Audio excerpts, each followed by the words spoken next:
What up, Nerd Sense gang? It's Reid, which means it's time for more Beers with Reid. Today we're doing a very special beer. It comes courtesy of Sean at Nerd Sense. It is a collab between two of the premier breweries in New England in the craft beer scene, and it is Luxurious Tiles from Trillium and Bissell. Oh yeah.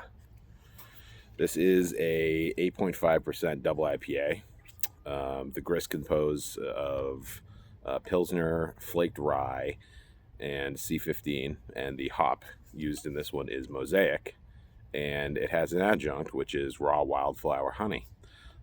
This was a concept collab, and it was basically a mix of Lux from Bissell Burrows and cutting tiles from Trillium. So two great beers that I really enjoy. I love rye and beer. I love rye beers, and I really love the cutting tile series.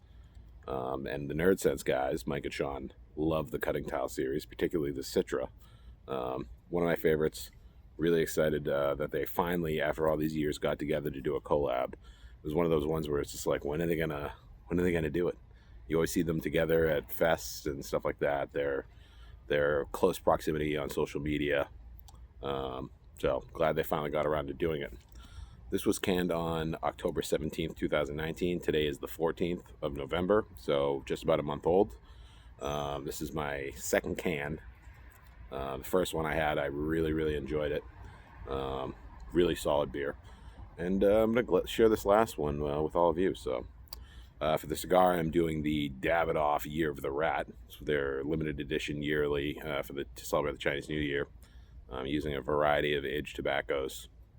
Pretty good. It's a $40 cigar though, so didn't go into it with too high expectations, and it pretty much met what I was going for. But overall, a beautiful cigar if you like aged cigars, and you're not afraid of the price point. Probably worth checking out. Aged tobacco isn't really my thing, so either way, let's get a look at this beer and see what's doing.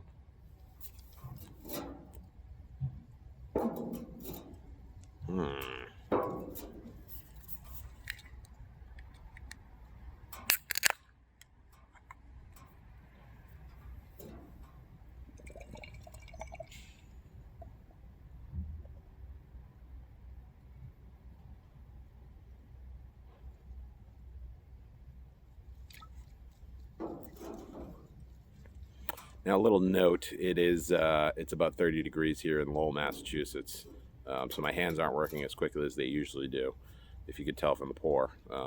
But the cigars keep me warm. This beer should help with all the rye, so I'll survive.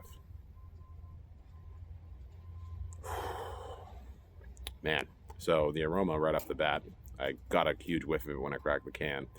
You're getting the rye right up front, big time. It shows up as like kind of a real nice spice, like a white pepper or something like that. Slight paprika, like a smoky paprika. General rye characteristic, showing beautifully in the aroma. The Mosaic is the other big factor in the aroma, showing up as peach, blueberry. There's a little bit of pine in there too, which I'm not sure I picked up on in the previous can, but it's pretty welcome in this style. So great looking beer though. You can see from the nice opaque yellow here. Beautiful white foamy head. Keeping a nice consistent head there so far. Incredible. So yeah, a month old. I can tell that it's withstood the test of time. Canned perfectly. Can't complain. All right, so let's take a whack at it and see what's doing. Salute.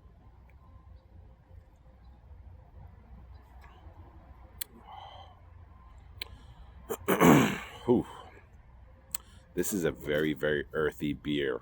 Beyond the notes that I've already expressed from the aroma, which are present on the palate, you're getting a general earthy floral characteristic that I'm probably going to associate with the raw wildflower honey. With the raw wildflower honey, it's not a mild type of honey. It's a very earthy, spicy, floral, light fruitness, but it's very intense in flavor. And its sweetness is very dry sweetness. So it's a very refined honey, great adjunct in the style. and it's pairing wonderfully with the rye.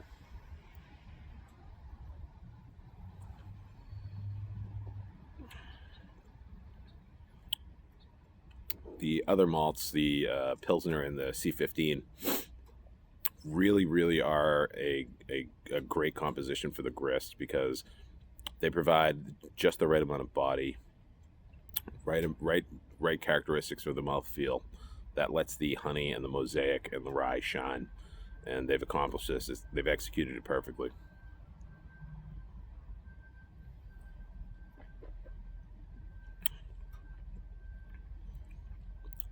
Getting that rye spice right on the tip of the tongue. It's very prickly, but it's incredibly pleasant still. Not a difficult beer to drink at all, but I would not say this is a crusher. It being a double IPA, 8.5%, with all the rye in here, the copious amounts of rye. You're gonna have to take your time with it.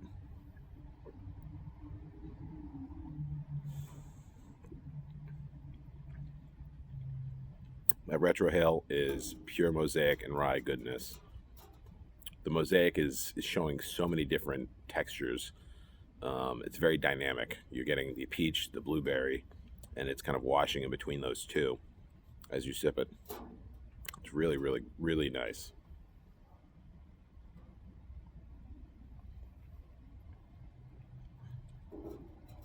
Perfect moderate carbonation. If it was carved any higher, at a higher rate than it was, then the rye would probably become a little bit too prickly and a little too difficult to consume. That with the dry sweetness from the honey, it would be very unpleasant. But fortunately, they carved this at a moderate rate, which means it allows everything to flourish and shine perfectly without being too much. So this is clearly a very thoughtfully executed beer. And I gotta say, going with the, as a concept of, Lux being paired with the cutting tiles, Lux is a Mosaic rye beer. But I'm not sure any other hop would have worked in this if they made any other addition or if they used anything in lieu of the Mosaic. The Mosaic works perfectly. I mean, it would probably work, but not to this level at all.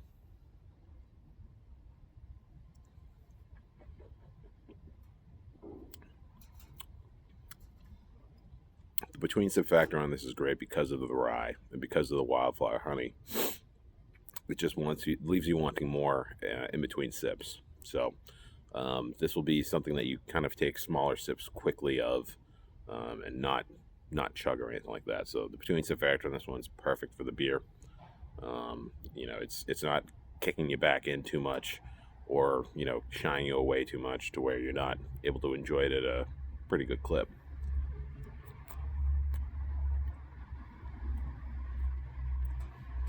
And this has gone out on me.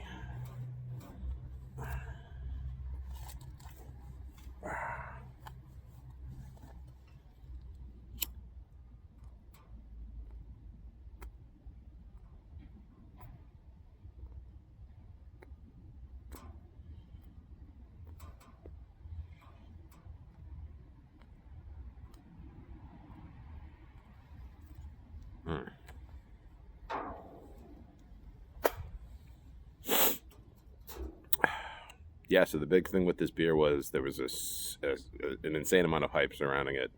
Rightly so. It's Bissell Brothers. It's Trillium. I remember when they dropped it, it sold out really quickly. Sean was fortunately in town. He was able to grab a couple of 4-packs, enough for him to share with me. Boy, do I appreciate it. And frankly, this is drinking a lot better than when I initially had it. I think with the time, everything was able to kind of incorporate a little bit more, and the rye was able to mellow out a bit. But this is definitely a beer. Bissell Lux is a beer that I kept on hand last time I was able to make a run there and get a case of it. I kept it on hand for 6-7 months, and it was drinking fantastic, throughout the entire period. So these rye beers are, fantastic for shoving in the fridge and forgetting about, and then going back to and finding them there. So really brilliantly done beer.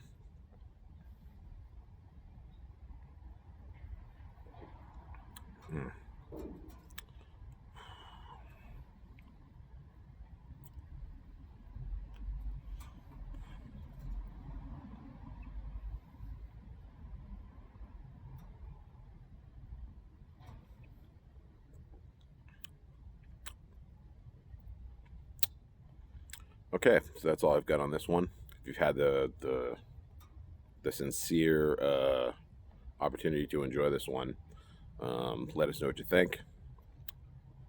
You know, I don't know who wouldn't like this beer. If you've got a thing with rye, maybe. If you got a thing with honey, maybe. But if you can get your hands on it, if you have somebody kicking around and you're wondering when you should crack that next can, this is drinking prime right now. So, ooh. Now, this is not a beer you're going to be able to find primarily, so you'll have to go into the secondary market. As always, I kind of try to see what's doing with some of these beers on the secondary market, and I did notice that there was a 4-pack going on eBay for $65. Not happening. Just not worth it. Unless you're a true Trillium and Bissell Brothers fanatic, I would avoid that price point. Maybe email the seller and say, hey, let's do $40. I'd pay $10 a can for this for sure. It's a unique enough beer. It was executed flawlessly. $40 for a 4-pack is a little more approachable. Make them eat the shipping. But $65, not happening. So yeah, let us know what you think. As always, like, comment, and subscribe on all of Nerd Sense's offerings, especially the beers with Reid. And as always, stay wet, stay black, and go fuck yourselves.